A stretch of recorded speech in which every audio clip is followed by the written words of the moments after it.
आना जाना बंद कर दिया है। बोले क्यों?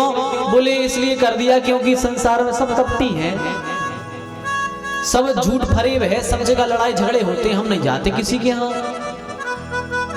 तो पार्वती जी बोले हमारे यहाँ आ जाया करो, हमारे यहाँ कोई लड़ाई झगड़े नहीं होते हैं।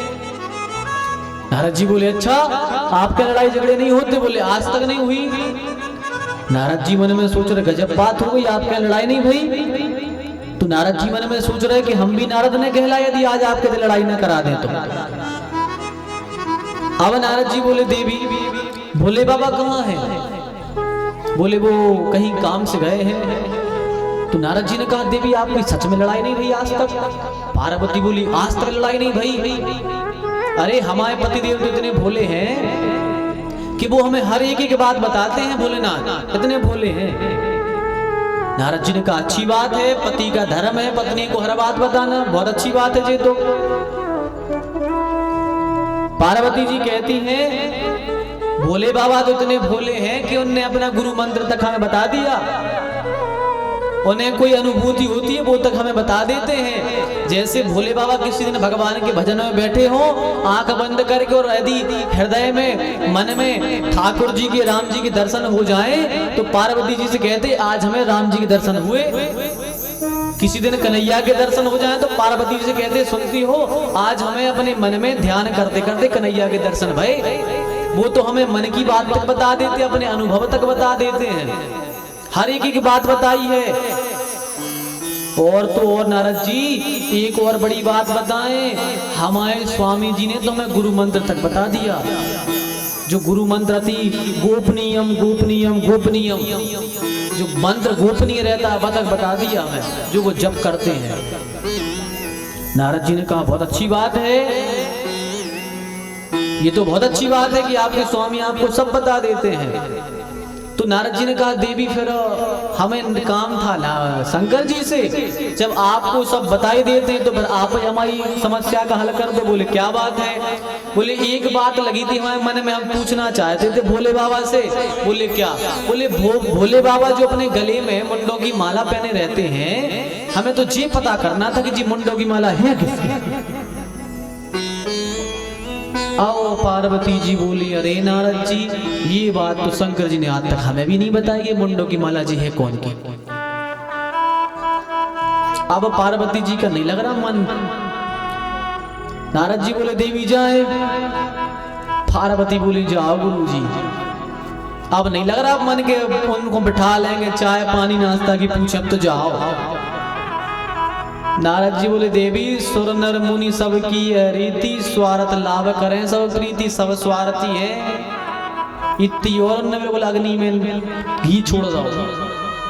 अब गए नारद जी, जैसे ही नारद जी निकल के गए सामने से शंकर जी चले आ रहे थे। शंकर जी चले आ रहे थे सामने से। जैसे ही शंकर जी आए पार्वती ने देखा दरवाजे पे शंकर जी आए, पार्वती जी बोली भोलेनाथ वहीं खड़े हो जाओ, वहीं खड़े हो जाओ। शंकर जी ने बोला देवी क्या बात है, आज स्वभाव बदला बदला सा लग रहा आपका। पार्वती जी बोली पहले ये बताओ आपके गले में जो मुंडों की माला पहने हुई, मुंडों की माला कहां से आई?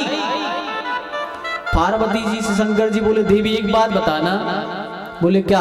बोले आपके गुरुजी आए थे, तुम्हारे गुरुजी आए थे क्या? पार्वती बोली वहीं चाय पी के गए। शंकर जी समझ गए जी घर में लगा गए हमारी, तो बिगाड़ गए आज। अब शंकर जी बोले देवी कहाँ तुम नाराज के चक्करों में पड़ी हो, उसका तो विवाह नहीं हुआ, वो तो उसका काम ही है एक दूसरे की लड़ाई कराना, उसके चक्करों में मत पड़ो। पार्वती जी बोली जी बताओ जो मुंडों की माला कहाँ से आई, हमें तो यही जानना है कि मुंडों की माला कहाँ से आई है, बताओ जी।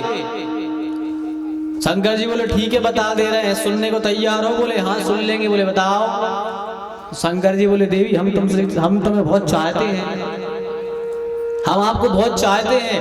तो पार्वती बोली हमारे चाहवे से मुंडों की माला का संबंध, ये बता कि मुंडों की माला कहाँ से आई।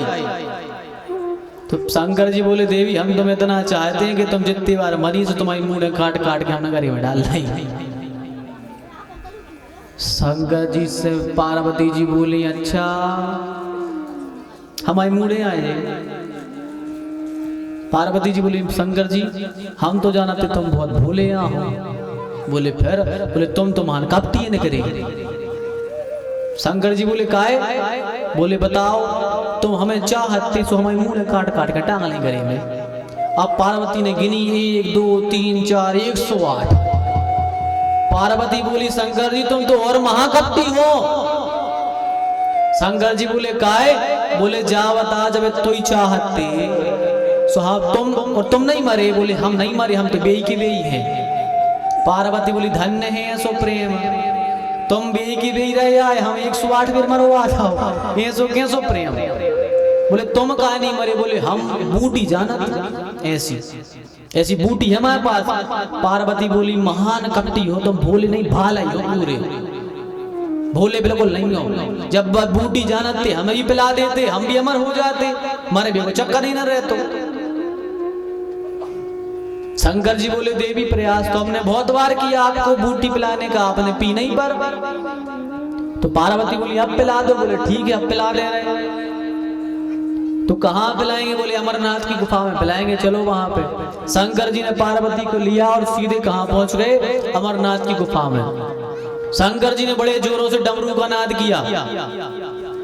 डमरू का नाद किया जिससे सारे जानवर, जीव जंतु, मनुष्य, जीवचर, जलचर, थलचर, नवचर सब वहां से जीव भाग गए डमरू के नाद से। क्योंकि ये कथा गोपनीय है, ये कथा किसी को नहीं सुनाई जाती। तो शंकर जी ने कहा कि केवल गोपनीय है, आपको ही सुनाएंगे बस।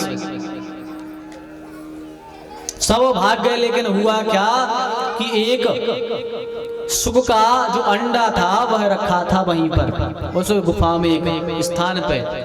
तो मिट्ठू तो वहां से भाग गई, लेकिन अंडा रखा रहा। जैसे ही शंकर जी ने डमरू बजाई वो अंडा फूट गया। अब अंडा फूटा, शंकर जी ने कथा सुनाई नहीं चालू की। जैसी कथा को किया प्रारंभ, पार्वती जी बोली, सुनाइए महादेव कथा।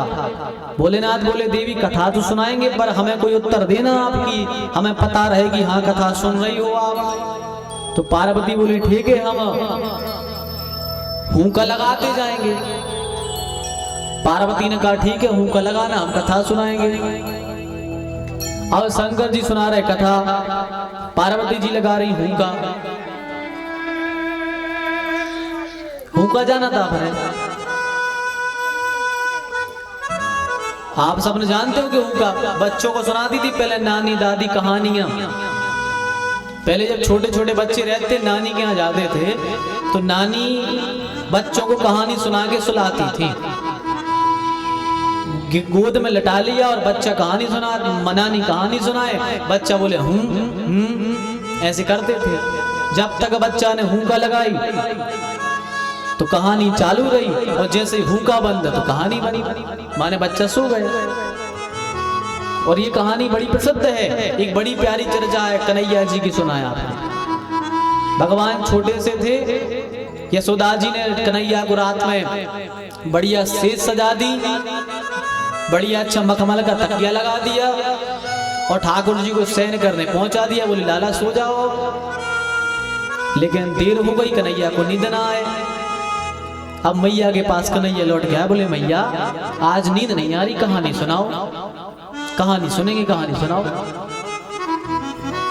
तो मैया ने कहा ठीक है कहानी सुनाते हैं। तो कन्हैया सीधे लेट गए, ऐसे गोद में रख लिया माता के सर और ऐसे सीधे लेट गए। बगल में सो रहे थे बलराम जी, एक तरफ सो रहे थे नंद बाबा। तो कन्हैया सीधे सो गए, माता जी सुना रही कहानी। तो कन्हैया हुक्का दे रहे हैं। तो यशोदा जी बोली, कन्हैया त्रेता युग में एक महाराज दशरथ थे, उनकी 3 रानियां थी। कन्हैया ने कहा हूं, सुनो कन्हैया, उनके यहाँ 4 भगवान के अवतार में 4 बालक हुए। कन्हैया ने कहा हूं, उनके नाम थे राम, भरत, लक्ष्मण, शत्रुघ्न, ये 4 नाम थे। कन्हैया ने कहा हूं, सुनो कन्हैया, एक दिन हुआ क्या कि एक ऋषि आए और राम और लक्ष्मण को लेकर के जंगल में चले गए। कन्हैया ने कहा हूं, वहां पर उन्होंने जाके ताड़का का उद्धार किया। और वहीं से सुनो कन्हैया, वे ऋषि लोग आ गए जनकपुर में।